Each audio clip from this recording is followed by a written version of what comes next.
Amis de la F1, bon dimanche matin. On se retrouve chaque semaine pour une nouvelle vidéo sur Red Flag, la chaîne qui ne parle que de F1.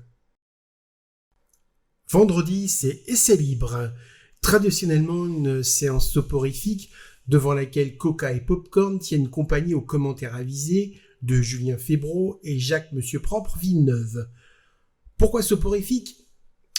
Bien que payante, c'est une séance qui, à l'instar d'un film de Guillaume Canet, est dispendieuse et ne sert à rien. Je m'explique. Si pour les équipes, le travail effectué sert à préparer la suite du week-end, qualif et course, il est pour le moins hasardeux aux observateurs de tirer la moindre conclusion et d'effectuer le moindre pronostic sérieux quant au résultat dominical. Pourquoi ? Parce que les équipes n'effectuent pas leur programme d'essai dans le même timing lui-même perturbé par les habituels problèmes de fiabilité. Ainsi donc, la feuille des temps ressemble davantage au relevé de notes de mon prof de maths de terminale qui, pour nous noter, jetait le paquet de copies du haut de son escalier que d'un classement rigoureux des forces en présence. Du coup, on vient décontracter façon pique-nique. Au moins, on a de quoi se détendre à l'annonce désopilante de l'échange théorique entre Leclerc et Hamilton chez Ferrari-Benz. Hamilton chez Ferrari ? Oui, certes, voilà qui semble intéressant et prometteur.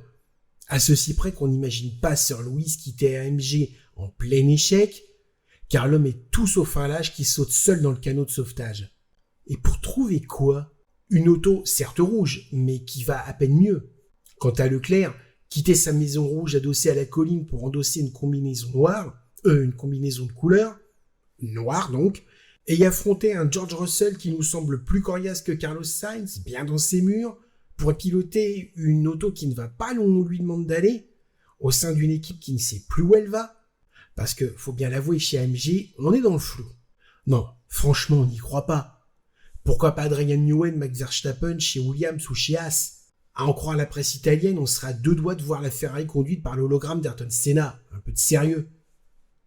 On souhaite un bon rétablissement à Max Verstappen pour son mal d'estomac et à Fernando Alonso pour son arthrose. Et nous, on se retrouve après le Grand Prix pour rire un peu. Encore.